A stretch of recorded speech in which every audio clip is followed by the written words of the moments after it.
See this as an opportunity. See this whole veil breaking down as a huge opportunity. Every moment of your life is a prayer. Everything you do is a prayer. You're having a conversation, an energetic conversation that's happening between you and reality every minute of every day. Most people don't even know they're having this conversation, but they are. They're having this conversation every minute of every day. You know, your entire life is ceremony. And when you can see things through those type of eyes, you can change the direction that you're going. You know, this is what I keep saying, no stake in the outcome, throw yourself to the wind. And everybody still believes that there's going to be a hero. They can't see that the hero they're looking for is themselves. We are the ones we've been waiting for, folks. You're free. Why would you think that you're not free? I mean, everything this world's doing is trying to take that away from you and help you just, understand that you're not. But really you are. It's only people's belief that they're not that causes them to not be free.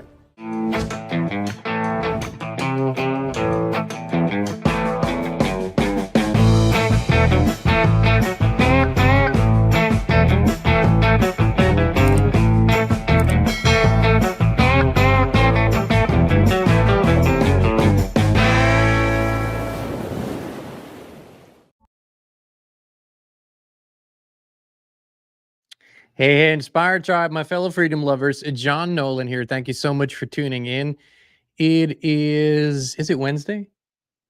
I think it's Wednesday. September 25th, 2024. The inspired mantra stands: we're healthy, we're wealthy, we're whole, we're free. Thank you for tuning in on X Rumble and YouTube in the live chat. Ronnie, our amazing moderator, thank you so much. Of course, Christine has inspired, my wonderful wife.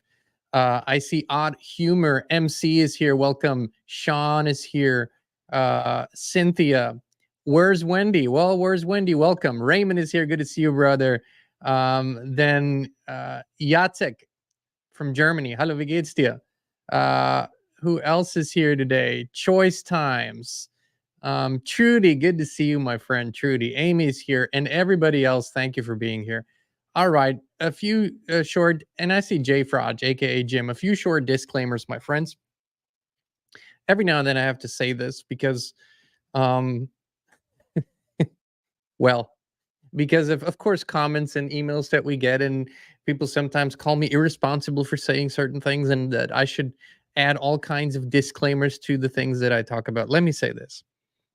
We're talking to adults. Our channel here is clearly marked as not for kids, it's for adults. Our main demographic, our audience, are real adults. They're in, in their 50s and 60s and 70s, wonderful people that have lived life, that have intelligence and personal responsibility. I'm only responsible for what I say, not for people hear or interpret. And most certainly, we're not responsible for any choices people make. I mean, that's a given at this point. Personal responsibility. So, what we share is the truth the way that we see it and find it to the best of our ability in our own awakening, as everybody is awakening. I would run for the hills if anybody says, I know it all and I'm awake. Well, good. I wanted to get that out of the way. Then there is a second thought that I wanted to share before I go into today's subject, which is a lot of you, many of you have a strange feeling that this is not your home. Same here. And I was asked to share a little bit about my journey, my own awakening journey, if you will, even the journey that I sometimes talk about into the field of actual home, infinite possibilities. And I will in a moment. But I wanted to explain why recently there was a lot of talk about what happens when we transition. What happens? What is the trap, if you will? What is the reincarnation cycle trap? What are these things that happen in the quote unquote afterlife? And what are our choices according to free will? Why is this important? Okay, frankly speaking, my friends, we're living through a mass extinction. So never before have more people left this place than in recent years and are leaving right now. We're also seeing an incredible ramp up of wars, the war drums that are beating the increase in warfare and violence, and the preparedness on all levels for mass casualty events and whatnot. Now, We don't know. Honestly, nobody knows. It could be tomorrow, it could be the day after tomorrow, and we don't know who will be affected and who will be uh, relieved of their earthly avatar. So, we think it's pertinent and important to talk about these things because life doesn't end here.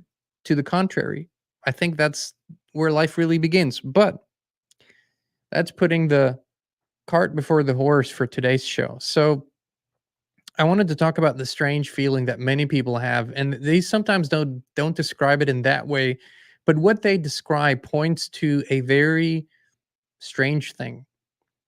And my own journey was kind of like that. So I've noticed, or I've felt from a very early age that I could not find a place where I felt really at home.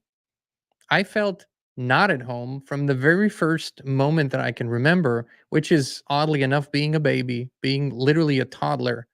I remember the thoughts, the feelings, and those are more emotional, mental expressions than they are thoughts formulated in words, right? And so I never lived where I was born, by the way, but I did go back a lot, and I couldn't find sort of this feeling of feeling at home and connectedness to a certain degree to certain people, sure, a little more or less, but I was yearning for a feeling of feeling right, at home, fitting, if you know what I mean. And so I was wondering through all my growing up where that might be. And I also, I think that is sort of a characteristic of people that feel this way is I was trying on a lot of things for size, different groups and boxes and labels. I mean, that's what teenagers do anyways, right? I mean, you're whatever, this music box or this um sport box or this artistic box, whatever. I tried on a lot of things because I think I was yearning for that feeling of belonging. And for a little while, whenever you enter a new box and you meet some people in that box, let's just say, you find a new love for jazz music or whatever, and you meet people, and there's a good chance that in the first few encounters, you're going to explore a lot of similarities and you feel like, oh, I found a good home here, right? And then the longer you're there, the more you realize, well, it's just another, it's a transient experience. It doesn't last. And so those were sort of my experiences growing up, and I could find enough home feelingness in certain things to not despair, but there was a deep inner yearning through all these years, and I could feel that whatever earthly solutions were offered to me did not fulfill that yearning. I quickly realized it was not going to be found in substances, because a lot of people start moving into substances and get really dependent on whether that's alcohol or they then, some sort of plant, what they call medicine. But if you abuse it, it's not medicine anymore. And so I couldn't find it there. And I tried on different belief systems in terms of looking into them really deeply, religious traditions, spiritual traditions, new age, all that. And I went through all that. And I eventually, Christine and I did find, physically speaking, a place on this earth that we feel most comfortable in. Does it feel like home? No.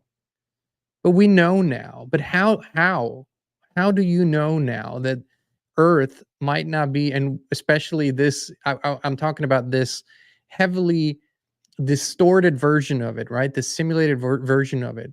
How do you figure out that it is not home?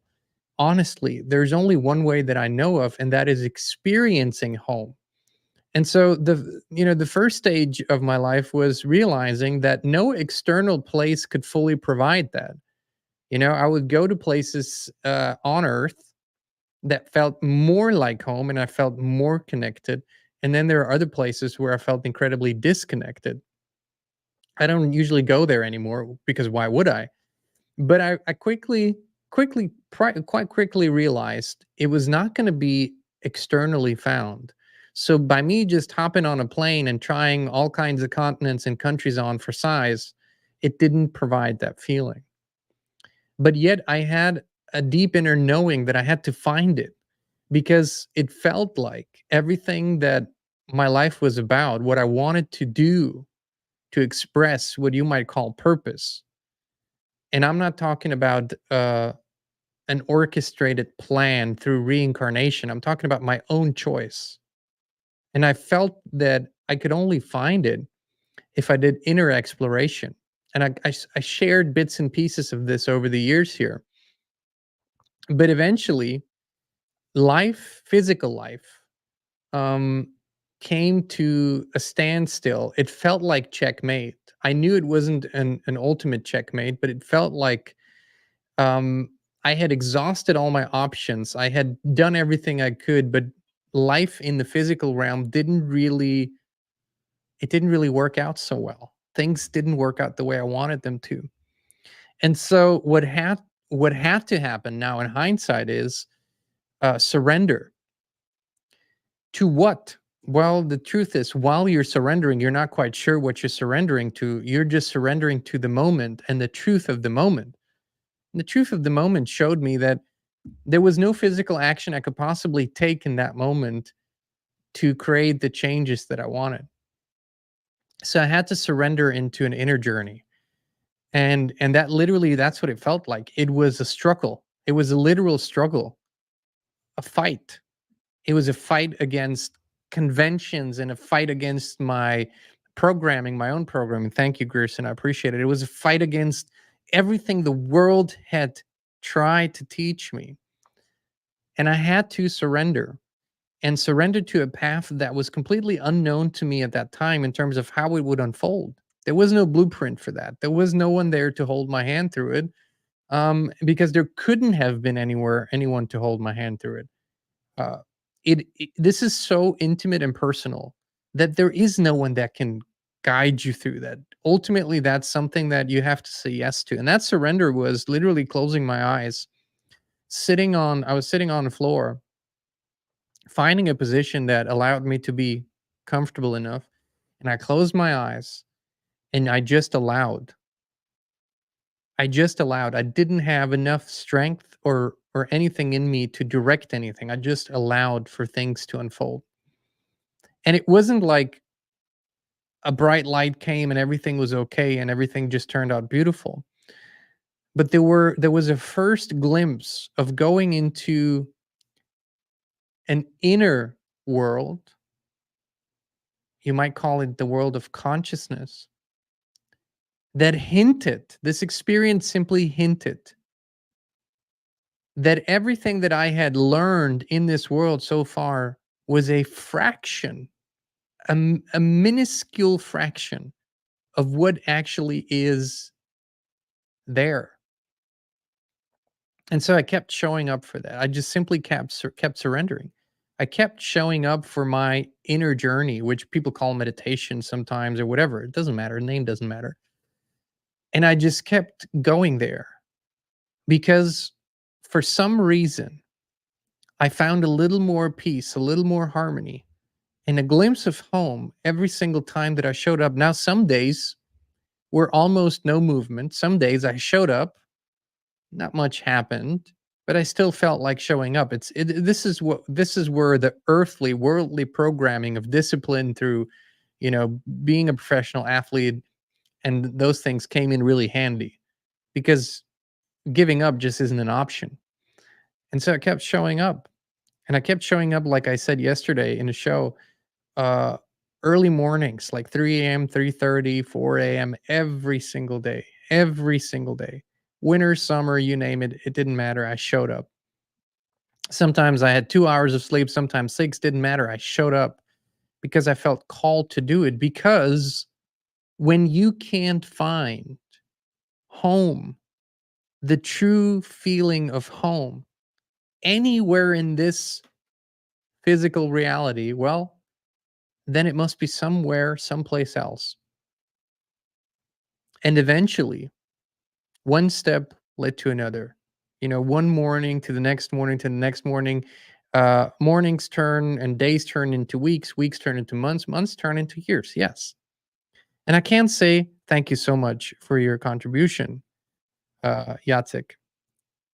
And I can't say how long into that it was. But there was a breakthrough experience. And I said this was when I practiced, and I talked about this in a David Icke interview, and I talked about this occasionally here. It is when I practiced what is known as now as the pineal gland activation. And there's lots of information on the pineal gland if you know where to look. In mainstream medicine, it's the truth about this is very much neglected, but it is considered the center um, from which our true spiritual experience sort of originate from when that is activated. And truth be told, that's just what other people say, right? I can't say that that's exactly what it happens and that this is the truth. I don't know. I can only tell you that I practiced this for weeks. I think I might have been 10 or 11 days in every morning, the pineal gland activation. And the gist of that practice is it's a little bit of an advanced meditative practice, but the gist of it is that you learn to control your breath and you pull it all the way up into where the center, where the pineal gland really is. You pull the breath up, and at the same time, you pull your spinal fluid with your will. I mean, you're going into the what they call autonomous nervous system, and you are directing things there. And so you pull your spinal fluid through your spine up through the blood brain barrier, and ultimately you pull that fluid into your pineal gland. That's the guidance. And there's muscle contraction and squeezing, and there's a lot of things going on. It is a technique. It's not like this just randomly happens sometimes, but mostly it happens because of directed attention. And so 10, 11 days in, I felt like I had little glimpses. It's kind of like when when you turn on the light and it just flashes real quick and then it turns off again. It's just a quick, just so you know there's something there. And it might be a loose connection or something, but it's not quite working yet. And so I've shared this experience, probably redundant for some because they've heard it, but many have asked. So, and then one morning, I was trying it again, and might have been 2 weeks in, I don't know, something like that. And I remember clearly, I had this moment of frustration because I knew it wasn't happening, but I really, really, really, really wanted it to happen. And for those of you who know, when you really, really, really, really want something to happen, it's usually there's a lot of pressure behind it. And so that's not really a good recipe. But in the moment, you can't help yourself. So I was just frustrated. I was breathing and doing and squeezing and pulling and pushing and doing all the things that I thought I was supposed to do, of course. And eventually I surrendered again. Like, that was years into meditative practice, but I freaking surrendered again. I was just like, fuck this. I mean, okay. It isn't happening. It just isn't happening. And I relaxed and I breathed out and I said, okay, I'm just going to be here in this space. I'm just going to enjoy a regular meditation. And that's where the voice came, right? And, it was just, there are moments in your life where you just know. There's no doubt. There's no doubt where something is coming from. There's no doubt what directions you're getting. That was one of those moments. And the voice simply said, follow me. And I had a choice, but to me, it was a no-brainer. Yes, I'll do it. And so the voice really, like as if I'm speaking to you now, that's how it was, directed me exactly on what I needed to do in breath and in the direction. And it was much like I had practiced before, but it was with a newfound ease. And within a few breaths and second, you remember when I told you, that light switch that didn't fully turn on the light, just a few glimpses? Well, that switch, it flipped, and all of a sudden, uh, it was on. The light was on. The pineal gland was freaking activated, and it was like, I mean, nothing that I could share with you describes it. It's like the sun all of a sudden permeates your entire being, and all you feel is light, illumination, if you will. That wasn't even the incredible part of the journey. That was just the beginning. It's like activation. And then I was guided through realms, if you will, dimensions. I mean, that's at least how I interpret it, because I saw different scenarios and I saw colors and shapes and landscapes and whatnot, but it was transient. I was just moving through. These were all things that I had seen in previous meditations and where I had sort of hung out in those places for a while because they felt really good. But this time, I was just guided to keep going, keep going, keep going, keep going, keep going until I found myself in a place that had no more shapes or forms or colors for that matter. Um, you might call it the void. Some people call that the void. You might call it just space. Any of these words sort of work, but not fully. And the feeling is infinite vastness. There's no limitation to anything. And you are not the body. You are not your thoughts. You still have a sense of you, but in a such incredible expanded state. And when I was minutes before, when I felt myself in the living room, on the floor, sitting, breathing, doing all those things, I was a human being with thoughts, desires, wishes, dreams, visions, intentions, right? I mean, that's what I was. But once I was there, none of that was present. There were no desires, no needs, no wishes, nothing, nothing whatsoever. It was pure, just purely content. Nowhere to go, nothing to do, nothing to accomplish. All is in perfection. And at the same time, there is nothing there. You don't have anything that your eyes sort of, no eye candy, no trees, no water, no. It's just pure perfection as is. And so this voice was still there with me. And this voice clearly asked me, "What do you want?" I said, "Nothing. Why? What would I want for here?" And then this voice said, "But just moments ago, as you were, you wanted things. So what do you want?"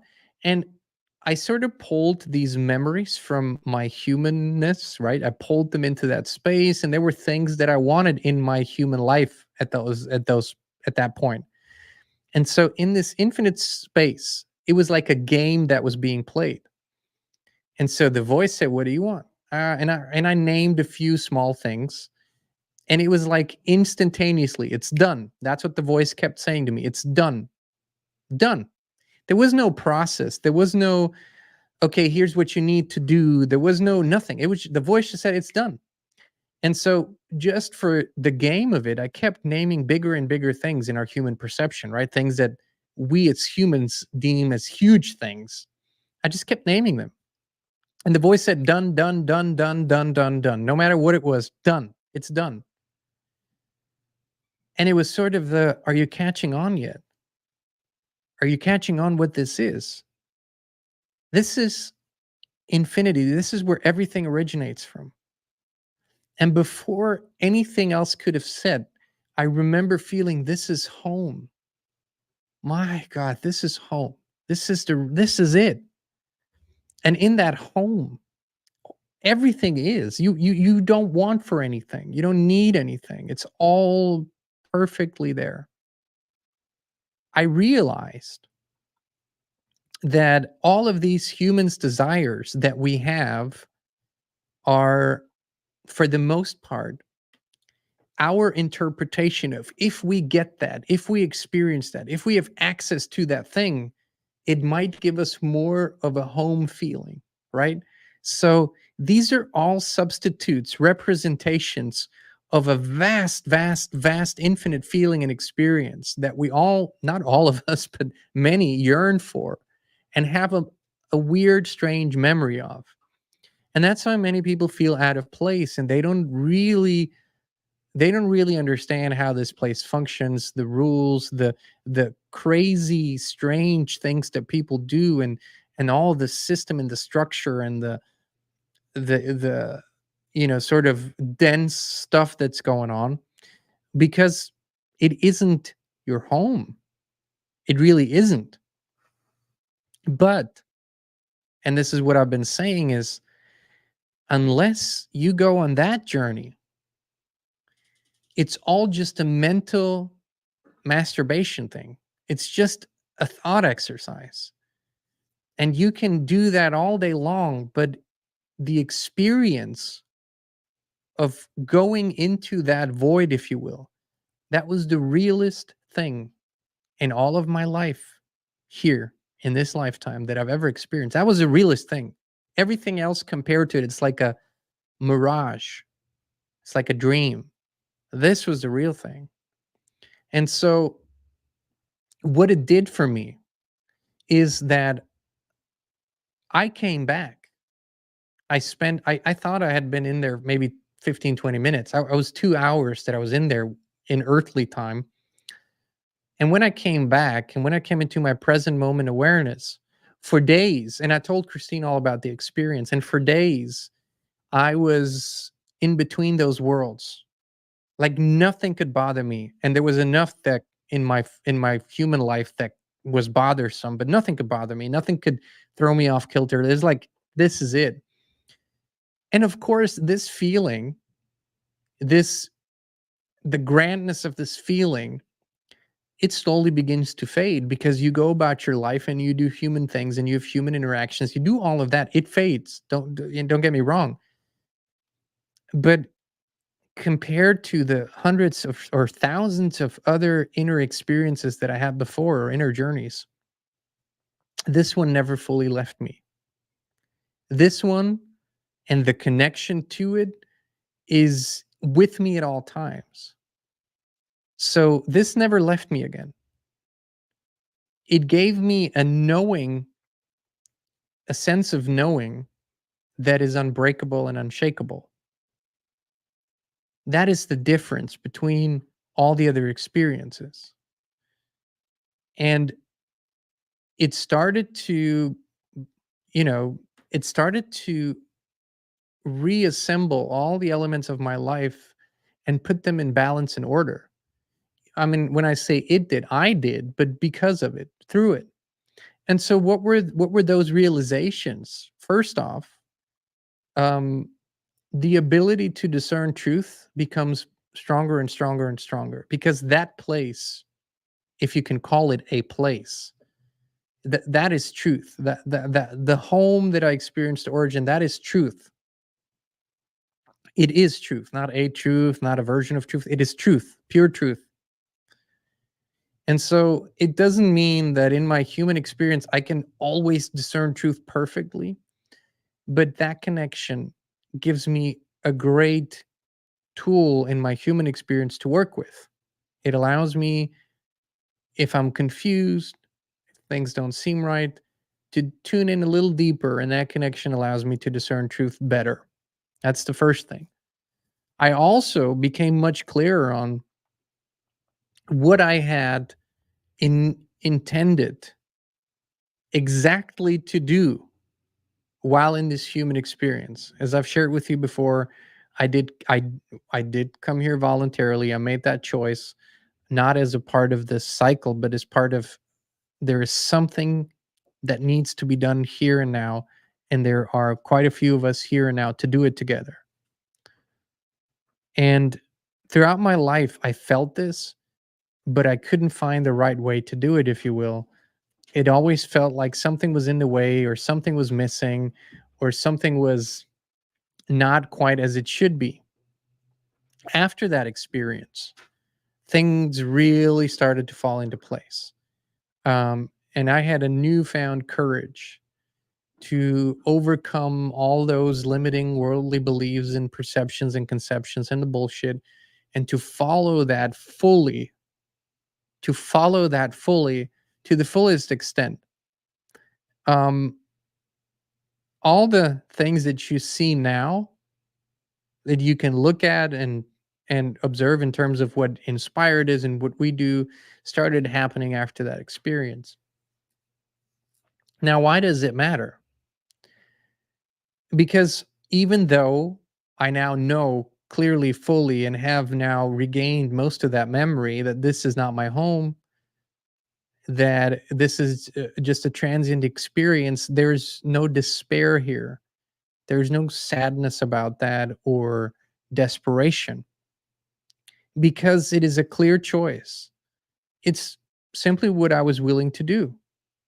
And I sacrificed things for that, and that is okay because it's a transient experience. And when this experience is over, all the things that I sacrificed, I will regain. No doubt about it. And if I really want to, I can go to that place now and just bathe in it for a while and soak in it and allow it to permeate me fully and come back. That's totally possible for anyone, by the way. So this yearning means something that people have. The sort of feeling out of place means something. But there is a way to heal it and to bring it into balance, because that's what you need. This entire place is completely out of balance, with glimpses of shimmers of hope and yeah, sure, there are things in places and families and partners and structures that are in better balance, but as a general theme, this place is out of balance. And so when you try to find your own harmony and balance in this world and from this world, you're duped. It's never going to happen. You have to pull from a greater place than that. And what better place than home? Now, for some people, this is repelling what I'm saying, and they reject it. And to them, this is home. This is it. This is the full thing. I don't want to persuade you of anything. You do you. I'm not saying it is wrong for you. That's what you feel. That's totally, who am I to judge that?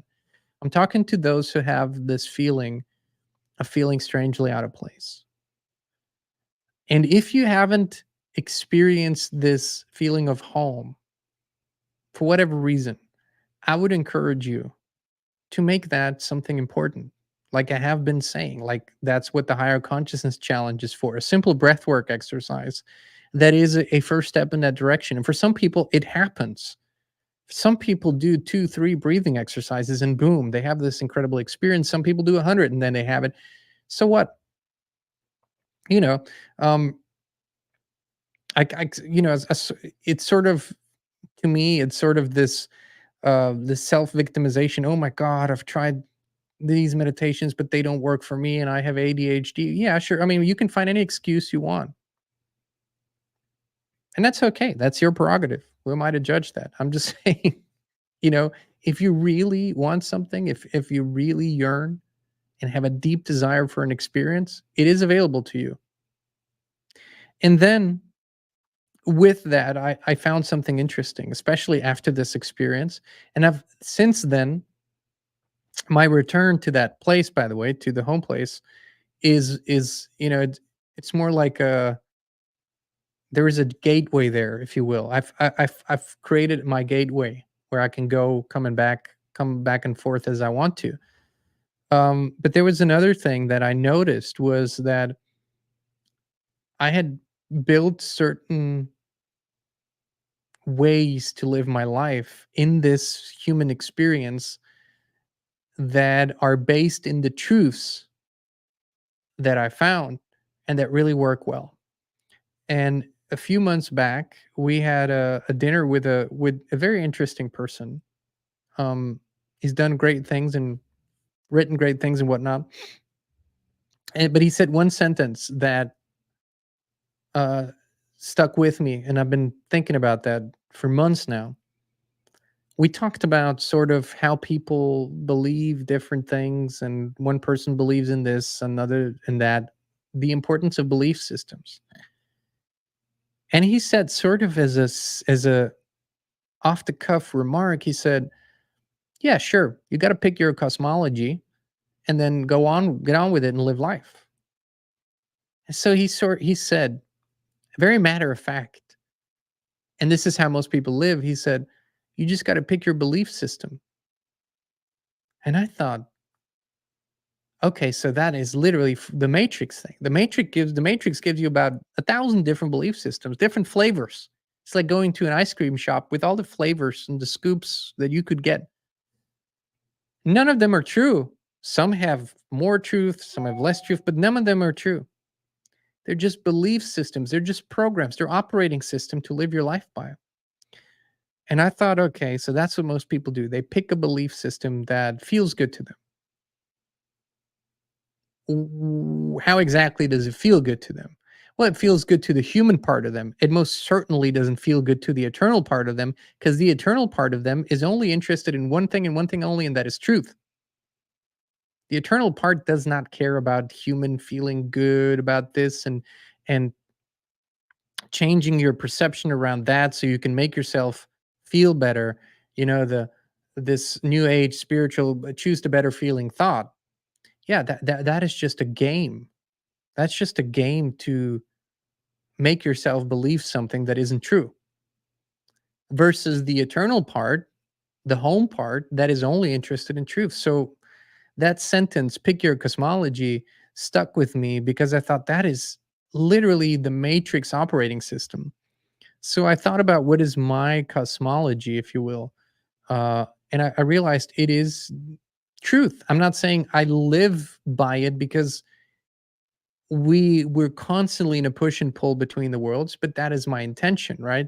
So I then asked myself, and I remember even as a child and growing up, um, some of my relatives would call me a stoic, and they would say that in a negative way, like, "Oh, you're so stoic. And I always thought of it as the way the context that they said it in always felt to me like, oh, they mean I'm indifferent to something, or this doesn't bother me, or I just keep going through situations. And later on, I found the teachings of stoicism, and I was just amazed at how much of those principles sort of line up with how I live life. I'm not saying all of them exactly, but to a great degree, I think it's a very, very truthful way to live life, a very, very truthful way. So I just wanted to share those principles once again, and I've shared them before with you because I think they might be very helpful. So the principles to live by, you know, live in accordance with nature, recognize the interconnectedness of all things, and strive to live in harmony with the natural order. And this is a big one, because when we hear nature, we think of plants and trees and animals and all that. And to a certain degree, that is part of it. When I hear nature, the nature of things, I think of the essence of a thing, of what a thing really is versus what we might believe it to be. And to find that out is almost a lifelong exploration. What is the true essence of any given thing? So to me, that means live in accordance with the essence of all things, what they really are, not with what they appear to be or want to appear to be. So this to me means to look through the veil of the matrix into prime reality. That's what that means to me. That's why I said I kind of wanted to give you my take on this. Virtue is the only good. Focus on developing inner strength, wisdom, and character rather than external possessions or fleeting pleasures. Like I have been saying, in this realm here, the true luxury to have is to create the space, the time and the space to self-direct your life. It is next to impossible to do that unless you have some sort of means to do that, and I mean financial means too. That's part of it. It is very challenging. There's a small, tiny percentage of people who live that completely detached lifestyle, that may be meditating in a cave. And I'm not saying that's good or bad. There's just only a small percentage of people that do that. For all others, to create that space means to create some sort of financial independence or freedom to the best of your abilities. So That then allows you to focus on what this is virtue is the only good and not those possessions, but to study the essence of all things and to find virtue and inner strength and wisdom, which is, which is the way out of this, by the way, out of this charade, is to do those things. Indifference to external events. Cultivate a sense of detachment from things outside of your control and instead focus on your own reactions and responses. It's a huge, huge, huge, huge, huge one.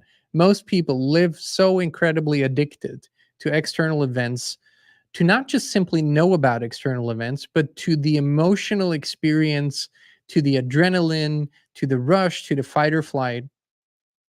And that's, I think, where the stoicism kind of came in as a child, even for me, or as a young grown up, where I was often like, I was observing a situation, but I was not getting emotionally attached or involved in it, especially if it didn't concern me. And I think this is when people say, oh my God, I'm an empath. I feel everything other people feel. That's not natural. That's not normal. That's not how that works. That is part of it's a spirit. It's a disorder of the spirit. It's part of the Wetiko. Because in that moment, you are not making the free will choice to experience the other people. You're a victim of that. And that is never a natural or good thing. You should, that is something that needs to be looked at and healed, right?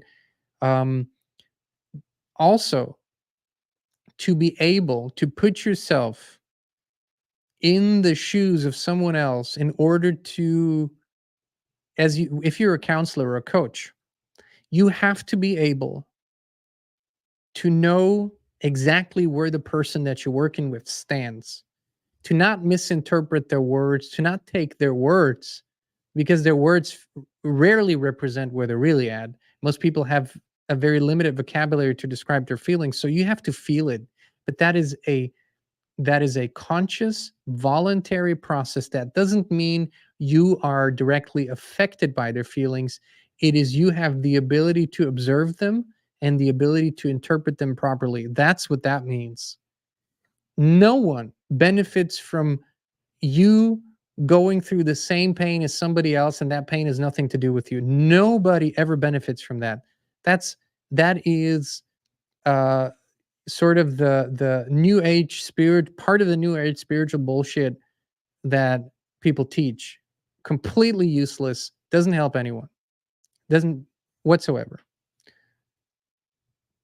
So indifference to external events does not mean that when you are directly involved or a direct observer of something, and when you're asked for help, that you don't have the compassion.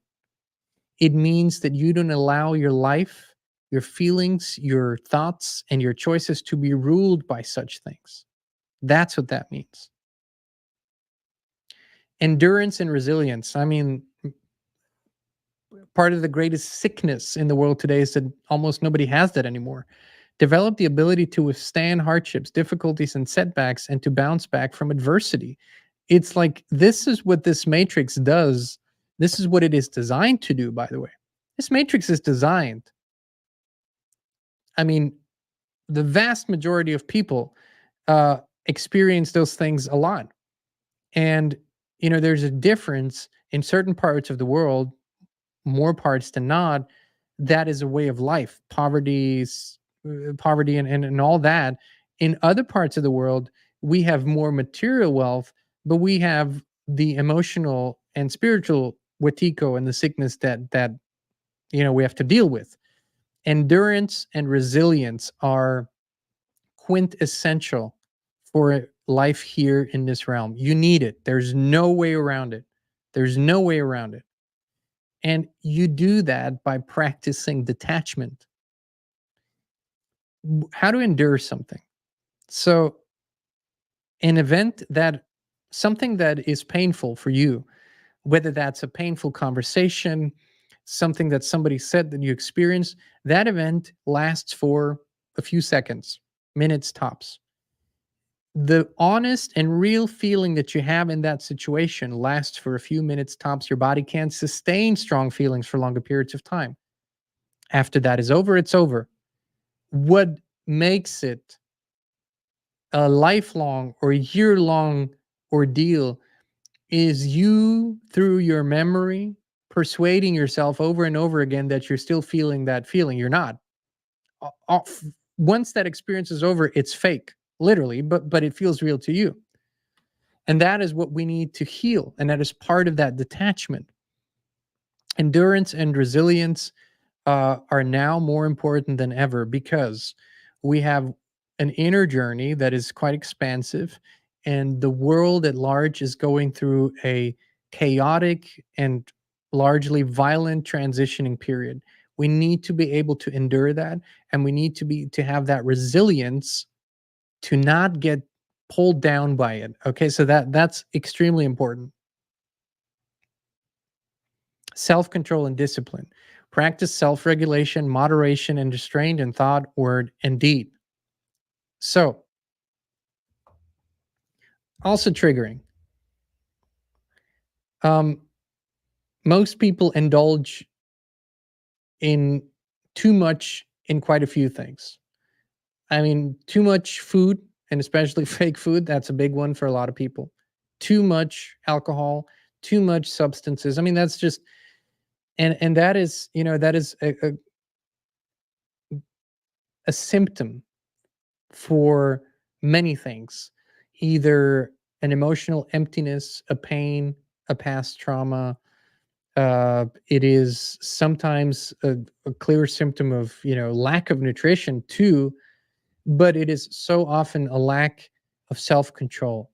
And self-control and discipline have been pretty much they used to be something that is taught. They used to be something that was cultivated, instilled, and young people supported in developing those things that we all need in this life. And they've been taken off the menu and sort of made bad things. Oh no, you should just follow your impulse, whatever it is. Oh, have that third piece of cake. Oh, have another beer. Bullshit. That's all just bullshit. That's Matrix bullshit. Total crap. Doesn't serve you whatsoever. Doesn't do anything for you.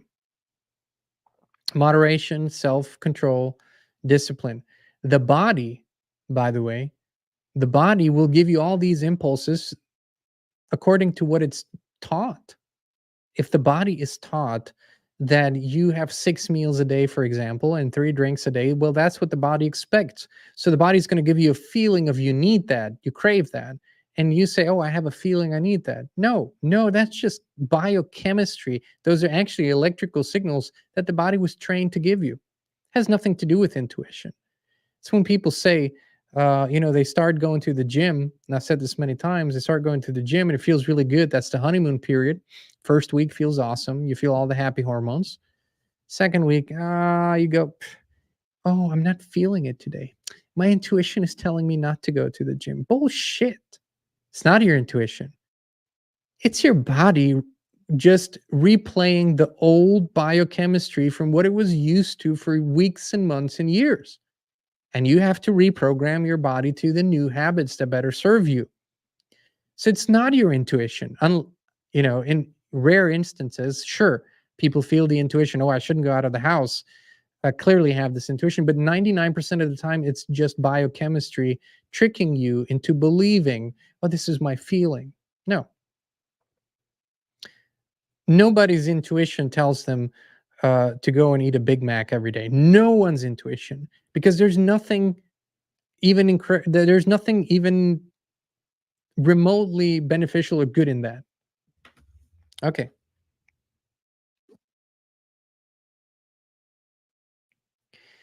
The huge trigger. Negative visualization. Imagine and prepare for the potential negative outcomes to cultivate a sense of inner strength and acceptance. It's a practice, okay? It's a practice. Everyone in this matrix is going to experience setbacks. Everyone is going to experience challenges. We do too. So here's the thing. By creating a little practice, because most people can, on one level, if they are in tune, anticipate that something's about to go down. So here's what you can do.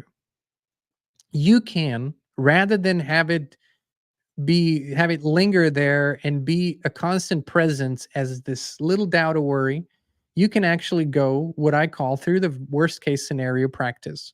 So what you do is you play out the worst case scenario. Why? So you can have finally peace of mind. What's the worst that could happen? Well, the answer to all these scenarios is always the same when you play it out long enough. The worst that could happen is you die, you leave this body. So what do you do then? Well, you lose your fear of death because it's not real. You maybe finally face that fear. You walk through it. You see that it's all crap. It's all program bullshit. There is no death. There's just a transition. And boom.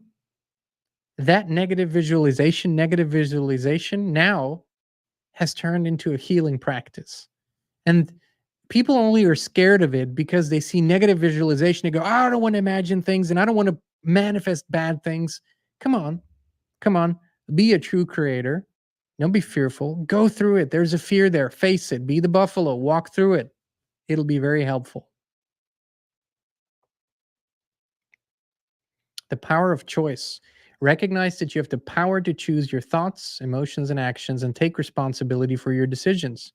You have absolute free will. Another huge trigger point, but it is true. Whether you live it or not, it's up to you. You see yourself as a victim, up to you. It's all up to you. All of it. All of it. And a lot of people say, no, it's up to God. Well, did your creator give you free will or not? Because there's only those two options. I do not understand how people say, but God directs my life. No, it's either or.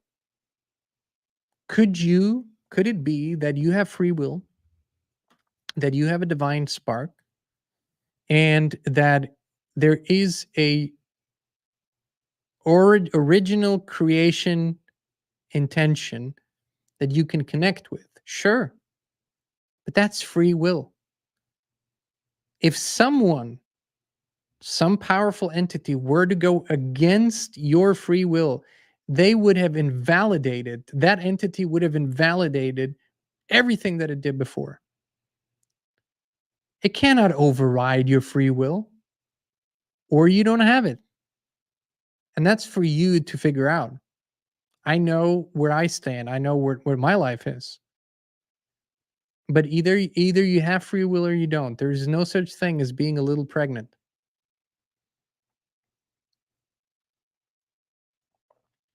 Focus on the present. Why? Because there's nothing else.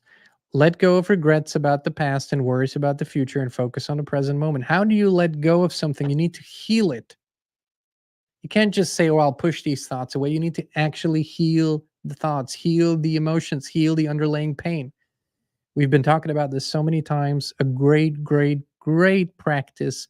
It's a process that was developed from various different indigenous practices put together in a specific way. It's called the journey. We're not affiliated.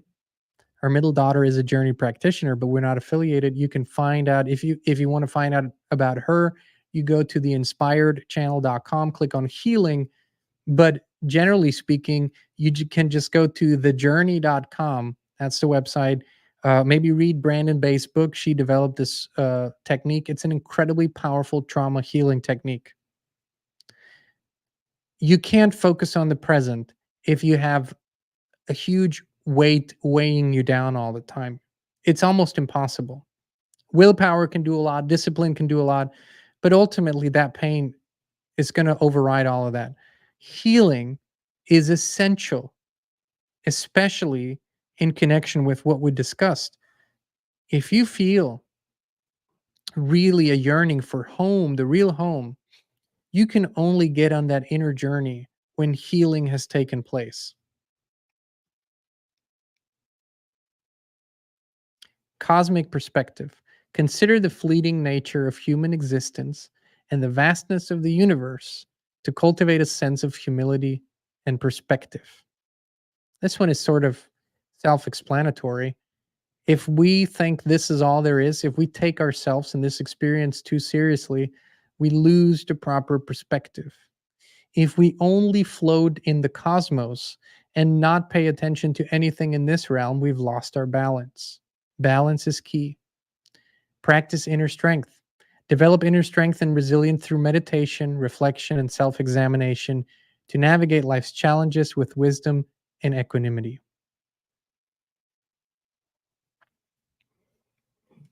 This is it, my friends. This is it. A few principles to live by that serve us incredibly well, that are truthful, and that leave the door open. The principles to live by must leave you an open door to walk through, to explore greater truth. The biggest cul-de-sac, the biggest dead end is to think that we figured it all out. The principles that we live by must allow us to explore greater and greater aspects of truth. All right. Thank you so much for tuning in. Thank you for being with us. And eventually, we'll all make our way home. You know, you might as well die a little death while you're still alive and experience it. And that is the death of the illusion, the death of the addiction to this realm, to the addiction to the matrix. It's very powerful. Have a blessed day, y'all. And right now, you could be only a few clicks away from experiencing something amazing, something that has changed thousands of lives all over the world. I'm talking about a high consciousness field similar to those at pilgrimage sites and sacred places. It's where people go to heal, to connect, and to become the best possible version of themselves. With FLFE, you can bring such a high consciousness field into your home right now. It's a spiritual quantum technology based on the work of Nikola Tesla. Better sleep, more energy, greater well-being, improved finances, electrosmog mitigation. These are only some of the things people on the FLFE service are experiencing. Try it now for 15 days completely free of charge, no credit card needed. Just click on a link down below to start your free, no strings attached FLFE trial right now.